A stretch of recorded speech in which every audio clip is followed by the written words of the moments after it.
everybody. Welcome to the Buckeye Weekly Podcast. I am Tony Gerdeman, here as always with Tom Orr. Tom, how's it going? Well, Tony, we're about to get on an airplane, but not yet. We have listener questions. Every once in a while, we'll put out a listener questions call, and we get like exactly the right amount of listener questions. And sometimes it's like, I could use two more. This time, oh boy. Yeah. Did the listeners come through for us? Yeah, as we say, they're going to make us smoke the entire pack. So we've got a bunch of listener questions for you.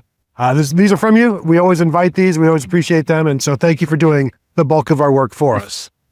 The first one from @Buckeye FBL. Curious about the team schedule for this week. When are they practicing? When are they traveling? What events are they doing in LA? Will this feel really cramped time-wise for them? Also, do they stay in Pasadena? Well, it's going to feel cramped time-wise for some people. They're treating it like a game week. So they're going to be out there. They leave this right now as we're recording is Saturday. They're going to practice this afternoon. And then are they practicing tomorrow before they go as well? Or is it a little bit of a... I think they may practice again. I think it's a light practice because they said that this is going to be real confusing. I'm going to say a lot of different days. Yes.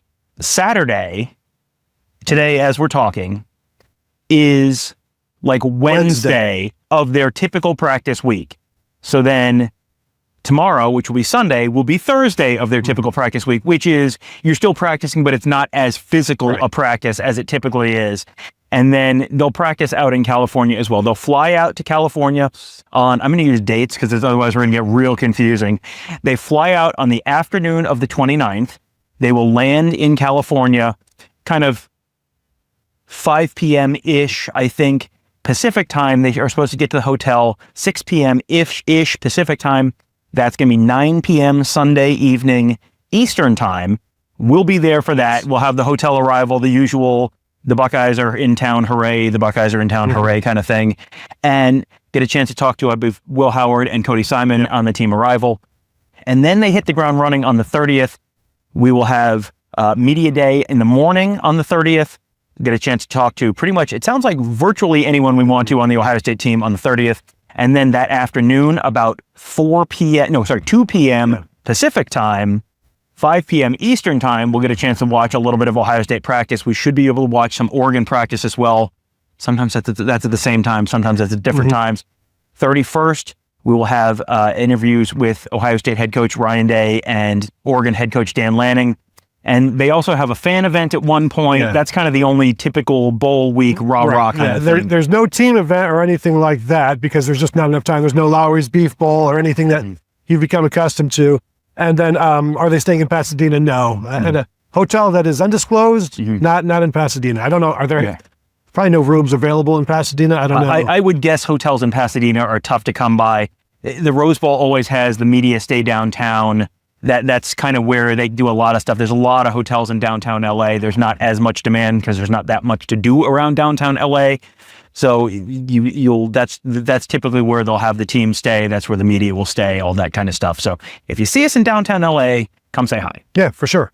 All right. So next one from @TheRealKyleVF. At a glance, it seems like Oregon's defense has regressed since we played them. I'm curious if that's true and why. This is one where this is probably a good project, a written project in terms of, well, let's see. Have they regressed? It's hard to get the memories of that Penn State game out of our minds, out of your minds, perhaps out of Penn State's or Oregon's minds, because Penn State ran the ball at will, and they don't have the best passing attack. So they were just able to run the ball, and blocking and running, a very simple thing to do. So have they regressed? We talked about the Wisconsin game. That was not, even though they held Wisconsin to 13 points or whatever, that was not a great defensive performance.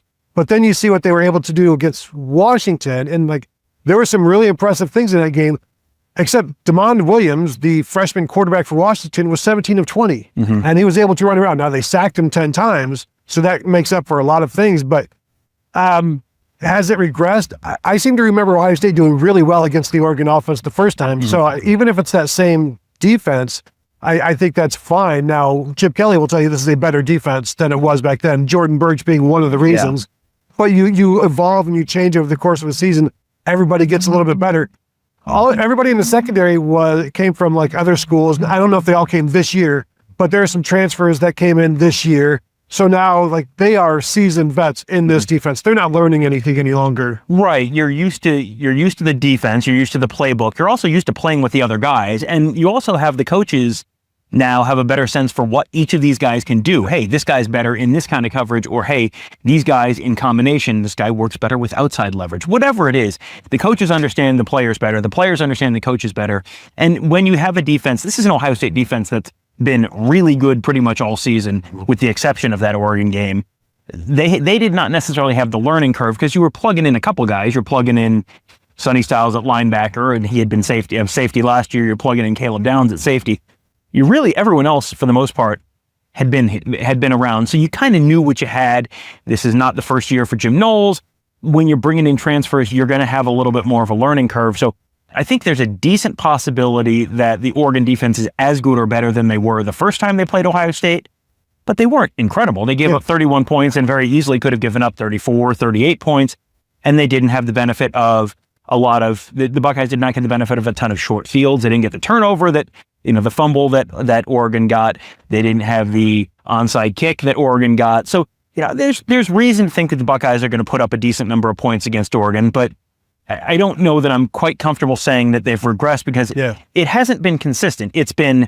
They were not particularly impressive against a not particularly impressive Wisconsin team that really couldn't throw the ball at all. And I kind of looked at that and went, well, I'm kind of throwing these results out, good, bad, or indifferent, because it's just a totally different team. Washington, they looked incredible, especially on the defensive line. 10 sacks in that game, as you said. Middle of the defensive line, Jamari Caldwell, Derek Harmon, absolutely dominated the game. Absolutely dominated that game. Mateo Uyangalele, sacks there. I mean, they absolutely crushed Washington's offensive line. I don't think they're going to do that to Ohio State, but it's probably somewhere in between. The truth probably lies somewhere in between the Penn State game, where we've been told that they had a bunch of guys with the flu, and the Washington game, where they look like the 85 Bears playing a middle school team. Well, to me, the Oregon defense is kind of a level up at every spot over Tennessee, except for even maybe defensive end. Like it's all just a little bit better. Yeah. And there are some similarities in terms of like the secondary is like, well, yeah, it's pretty good, but you can't attack it, as Ohio State showed. So I think it's a better defense in Tennessee, but I don't know how much better. Next one from at SM_WOH. Why is Donovan Jackson not getting the huge props he deserves? Center to guard is one thing, but going from interior offensive line to left tackle and doing it well is something we should be discussing more. To me, he's the MVP of the season's second half, and more people want to talk about his quotes versus his play. I don't disagree with anything there. I mean, he's and we talk about him. It's like we talk about him like we talk about Ty Hamilton, where it's like, we should be talking about this more. And then we go back to talking about the stuff we always talk about. You always want to talk about Jeremiah Smooth. Yeah, what's that guy done for you lately? He has been unquestionably one of the biggest difference makers, because when Josh Simmons went down, watch our post-game show from the first Oregon game, if you dare. If one of the things we talked about in that show was Ohio State losing that game doesn't matter nearly as much as Ohio State losing Josh Simmons, their starting left tackle, future first-round NFL draft pick, and losing him, we figured after the game, and it turned out to be for the season. That was like the one guy who you went, well, they certainly can't lose this guy. And then the guy who came in for him during the next week, he also went down, and it was like, well, this might be the most talented team in Ohio State history, and they might also be completely screwed because they don't have a left tackle. And then Donovan Jackson, who came in with the 5-star rating out of high school and has been a really good, reliable player. It's hard to make offensive guard play like really exciting, but he's been really good and reliable for years and years and years at Ohio State. But it feels like when he moved out to tackle, that's when everyone kind of went like, holy crap, this guy's really good. Yeah, I think there are people who tell you he's been better at tackle than guard with some of his play. And this was something we had talked about this prior to the 2023 season, before, like in spring, about Donovan Jackson, maybe even after the 2022 season, when Kevin Wilson was still around, and mentioned that Donovan Jackson could be a left tackle down the road. And we talked about it then, and we talked about it over the past couple of years. And then when Josh Simmons went down, it's like, do you do Donovan Jackson? And then they decided to go with Zen Michalski because it just kept everybody else where they were. And then when that didn't work out, you realize pretty quickly, like, this is what has to happen. And remember when that Josh Simmons went down, it was Luke Montgomery that went into the game, and Donovan Jackson was going to kick out. Now there's a timeout or there's an injury, so that didn't. Clearly, there was an injury, but like there was time for them to like decide. No, let's go with Zen. But Luke Montgomery was the first guy in, and Donovan Jackson was going to start playing left tackle at that point. And it didn't go great for him against Abdul Carter 2 plays. Since then, like you don't hear about him, and that's exactly what you want from any of your offensive linemen. Yeah, and I feel like we should be having this conversation about Josh Fryar too, because there have been people who've been talking about Josh Fryar as like, well, he's okay, and it's like you haven't heard anything about him for a long time. It's like talking about your tackles is, unless they're Orlando Pace, talking about your tackles or your guards is like talking about your long snapper. If you haven't heard John Furlman's name, John Furlman is doing his job as the Ohio State's long snapper. If you haven't heard the tackles' names, and boy, you really haven't over the last few weeks to a month, they're doing their job. And for Ohio State to be in the position they are right now, where they played a good defensive line against Tennessee, and you didn't think about Tennessee's defensive line once in that game. It was like rewatching the game. It was like, oh yeah, there's James Pierce, and James Pierce is like potentially a first round pick in the NFL draft. And it was like, oh yeah, him. Down on the field, he played plays like way out in space. It wasn't like he beat an offensive lineman. It was like they threw a little flare screen to Emeka Egbuka, and he got out there and made the tackle in space. We thought that was going to be one of the huge determining matchups of the game, and in a way, I guess it was. Yeah. No, I do want to write about this because I was thinking about this a couple days ago. Like, Josh Fryar is precisely what you should want as a Buckeye fan of your Buckeyes. This is a guy who has stayed around for 5 years, took him until his 4th year to earn a starting job, and has lamented the fact that people don't stick around long enough and fight for something that they want. And I know he's received criticism, but man, he was all Big Ten last year, honorable mention all Big Ten this year, stuck around, has been willing to do whatever. Like, he was willing to do left tackle, play left tackle, like whatever you need from him. He's played guard. He's done everything. He's been really good this year, and has heard the complaints, but like, he has been just everything you could possibly want. A guy that is going to stick around, get better every single year, give it his all, not quit when the going gets tough, because it's been tough for him for his first few years. And he's like, this is just part of the process. He views this all as a process, and I think a lot of players could benefit from that sort of mindset. For sure, yeah. It is not an easy thing to be an offensive lineman at this level. And you said you get beat twice in one game. It's like, there's 50 snaps, you got beat twice. And what's everyone talking about? Well, boy, let me tell you about the 2 times you got beat. In the first game, you were playing tackle against a future top 10 type pick against Abdul Carter. Like, yeah, man, you only got beat twice. That's pretty good. Yeah, sometimes they had to give you help. No kidding. Really. Show me an offensive lineman who did not need help at some times against Abdul Carter. But yeah, Josh Fryar, as you were talking, the phrase unsung hero came into my mind, where it's just kind of, this is a guy who you're not noticing him, but if they didn't have him, oh boy, would you notice the fact that they didn't have him. Holy smokes. Boy. And I do want to correct myself. Something I talked about last week on the show when we were talking about one of the offensive line shows we did, or questions we got. I talked about George Fitzpatrick being the next guy up at right tackle. I was thinking that was 68 at right tackle with the 2s. That was Ian Moore, the true freshman at right tackle. George Fitzpatrick was a right guard. So George Fitzpatrick, who's been here for 4 years now, is no longer the backup right tackle. So then now you're in at right guard, and that may have been a change that happened when the backup right guard or backup left guard turned into the also starting left guard / right guard. Right. So there's a bunch of moving parts here, but that's where you're having the conversation of like, well, is the guy who you just moved into right guard with the 2s, would he have been the next guy up if he didn't have Josh Fryar, or would it have been the true freshman tackle, or would you have to do something else and just throw more spaghetti at the wall and see what sticks? Because again, more spaghetti. Yeah. There is not at the point that you're throwing a true freshman in there in a college football playoff game at tackle, you're out of good options. Like, that's no disrespect to Ian Moore or any other freshman. That is, unless you were talking about literally Orlando Pace, that is not good news for the team. So yeah, again, we've gone long on this one, but I saw this and went, yeah, you're right. We should be talking about this more. So now we've talked about it more. Well, the question is, why aren't you talking about Donovan Jackson? And immediately you start talking about Josh Fryar. Selfish. Next one from @Buck Michigan. What are the odds Oregon actually gets called for holding against Ohio State? And were there any holds called against them in the 3 games we watched? Boy, I assume there were, even though again, we talked about this in a previous show. One of the tweets that, so I did a story about Ohio State the opponents not getting called for holding, at least against the defensive line, other than one time this year. And then somebody responded that Oregon has not been called for holding at all. I went through all of the box scores. I didn't find any holding calls. Somebody else replied to my tweet with like, yes, here's some examples right here via the ESPN playbook, the play-by-play. So it's like, whatever.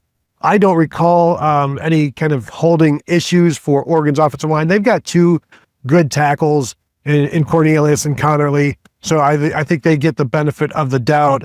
But Tom, what are the odds they actually get called for holding in this game? I think the odds go up because it's not Big Ten refs. And it's the Big Ten officials who have called fewer penalties, I'm guessing, than any other conference officials, because just look at the bottom of the rankings of who gets called for the most penalties or whose opponents don't get called. It's all Big Ten for the bottom five. So like, to me, this is a conference thing as much as anything. And with ACC officials, maybe. Yeah, maybe. It's watching, I don't remember seeing any holding calls against Oregon. The one thing that I do remember thinking a couple times is Johnny Cornelius, who's the right tackle, who is the blindside tackle, because Dylan Gabriel's a lefty. So you got to remember the blindside is on the other side for the Oregon offensive line. Johnny Cornelius, there were a couple times that I had in my notes like, yeah, he probably should have gotten called for taking a guy down, coming around the edge. He gets beat by speed moves sometimes. So that's one to watch. That would be the Jack Sawyer matchup. This is not to the same degree. We talked about watching Tennessee and had John Campbell, the right tackle, circled in like bright red Sharpie, like danger, danger, danger right here. It's not that kind of thing, but it wouldn't surprise me if you got Jack Sawyer coming off the edge and either getting a sack or getting held or something like that. That's a possibility. I left the misspelling in there for you. That's good. You might say it. Thank you. At Brock77411489, beat writer power ranking of bowl venues. So we have been, since we've been back together covering football, to all 6 New Year's 6 college football playoff bowl sites. To me, there's the world's easiest number one, and then you can kind of have a conversation about some of the other ones. The Rose Bowl is my favorite by 100,000 miles. There are people who are going to tell you, well, the hospitality setup at the Fiesta Bowl is better, or hey, I love to go to New Orleans, and so the Sugar Bowl. That's great. I don't give a crap. The football game is played in not a sterile, boring NFL stadium. It is played in the greatest venue in probably American sports. So yeah, the Rose Bowl is number 1 by 100 million miles. I will listen to arguments for 2 through 6, but it feels like there's kind of like, it's really more tiers for me, and tier number 1 is up here, and then everything else is like, and it's what is number 6? Because for me, it's probably the Orange Bowl, because it's like, it's not new. It's like walking into a SeaWorld based on the color scheme and all of the cement. And again, SeaWorld doesn't exist anymore. So, and the others, Mercedes-Benz, and are there 2 Mercedes-Benzes? No, the Superdome is sponsored by. Yeah, so it's like, but yeah, those are New Orleans and Atlanta are basically the same to me. I like the area around Atlanta because you got the College Football Hall of Fame. Yeah, there's things there. Jerry World, you got to drive out to. It's a big building, but I mean, across the street from a Walmart. But it's just they're all the same, and there's nothing the same about the Rose Bowl. And honestly, even the Miami Stadium, whatever it's called, is Hard Rock Stadium. Yeah, is different, but it's a bad different. Yeah, well, and I feel like I almost have to grade the Orange Bowl as incomplete because we were down there during the COVID season. So it's like, we've done some of the fun stuff you can do around the Rose Bowl and the Cotton Bowl and the Fiesta Bowl and the Peach Bowl. During the Orange Bowl, it was, well, we're going to stay out by the airport and we're going to, do stuff over Zoom, and then we're going to drive to the game, and we're going to go to a hotel and watch them walk into the hotel but not be able to talk. It was just a very different experience. The Sugar Bowl, you're kind of grading on that way too, because that was, you got to remember, that was like right in the middle of the, serious COVID point. And you had, we were in Bourbon Street on New Year's Eve, walking down Bourbon Street, and there's no one there. We're the only people in bars on Bourbon Street on New Year's Eve. Like, what the heck? I loved it. It was like one of those like After Humans kind of series. it was weird, man. Yeah. It's like, whatever. Like, the stadiums are all kind of like, oh, look, this is an old NFL stadium. This is a new NFL stadium. This is a medium NFL stadium. It's fine, whatever. Go to the Rose Bowl. Everything else, like, sure, if the matchup is interesting, sure, by all means. Like, you don't have a bad time at any of them, but it's like the Rose Bowl, and then there's everything else. I think the best part about Jerry World is we get to park right there. Like, it's good parking. That's true. The parking lot is substantial there for sure. Let's go. Let's hit at least one more from @Craig_Henman. Ohio State had success on the ground at times in the first matchup with Oregon. Penn State ran on them in Indy. Will Day/Chip get sucked back into the thought that they can run the ball, or they continue to let it fly and only run it simply to try and keep the defense somewhat honest? That's interesting, where you get convinced by seeing something else, and you have to apply what you do to that. But how do you not look at that and see Penn State run on them and be like, oh boy, we should also try to do that? But then also, does that get you away from your game plan, which is kind of the question. I think you do. If you get away from Jeremiah Smith in the passing game, you do it at your own peril.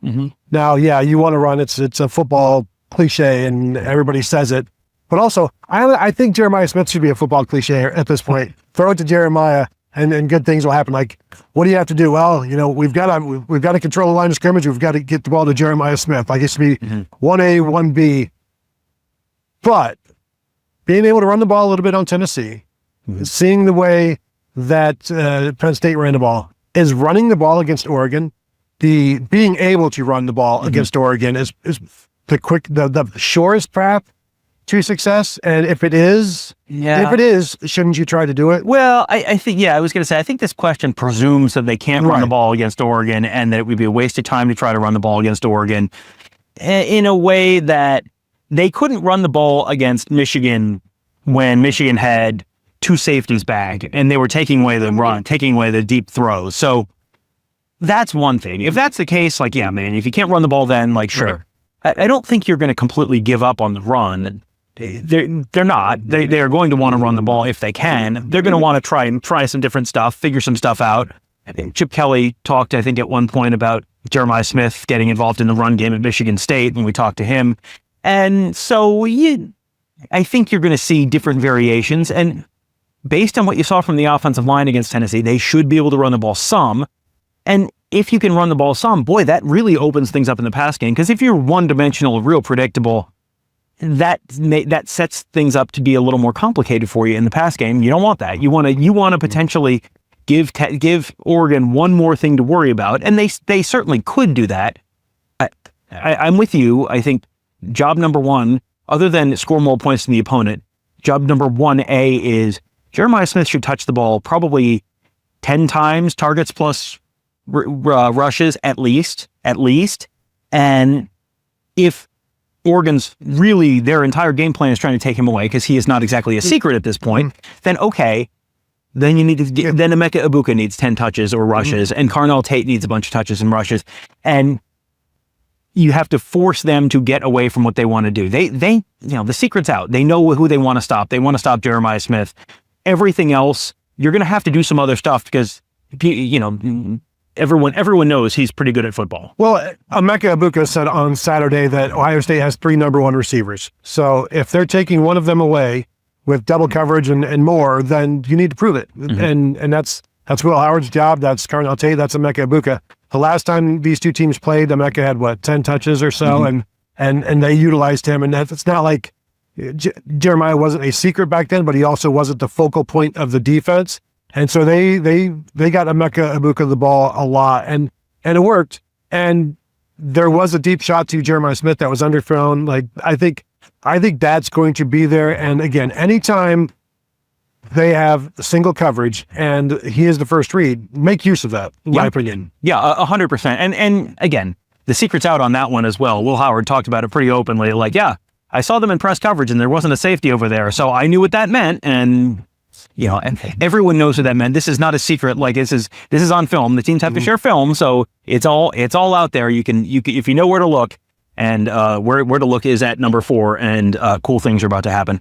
Last one from at Brooklyn Roaster. Is anyone worried that if Ohio State beats Oregon, the team as a whole takes a breath and wavers after a huge win like that when we can't afford to? I mean, to me, this is a, file that under good problems to have. But you're also looking at, okay, if you beat Oregon, number one, you're probably pretty clearly the betting favorite to win the national championship because you're the most talented team, probably the most complete team going after that point. And number two, you're probably looking at a Cotton Bowl matchup against Texas. So guess what? Like, there was a bunch of questions on Saturday about, hey, coming off the loss to Michigan and then coming out and there's a bunch of Tennessee fans and all that kind of stuff, and that sort of being a driving thing for Ohio State going into that Tennessee game. Guess what? Jerry World's going to be filled with burnt orange if Texas wins, regardless of whether they're playing Oregon or Ohio State. It's like you're playing the game in Arlington for Texas is like playing the game in like Cleveland for Ohio State. Like, who would have more fans in Cleveland for that game? Like, there are Texas fans that live probably literally right across the street from Jerry World. So yeah, they're going to be pretty well represented there.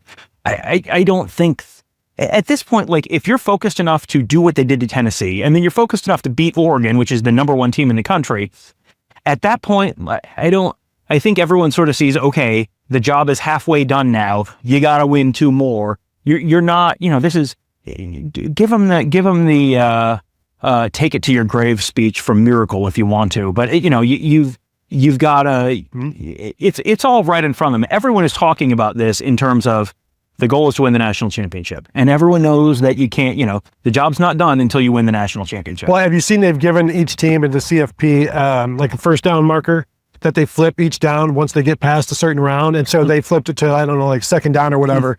So yeah, you win this one, you're just going to be as motivated to win the next one. This is, I think, an irrational fear of Ohio State fans, and this is the time of year where there is a rational fear.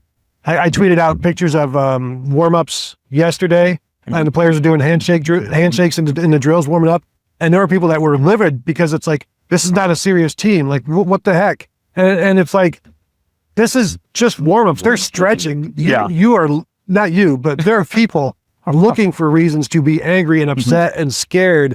And it's like, this is a loose team. Yeah. And we saw it in there again today. Like, it's just handshakes. I mean, they're going to be up for the next thing because it's just part of the path. It's the next step. So you don't get halfway up the stairs and be like, you know what?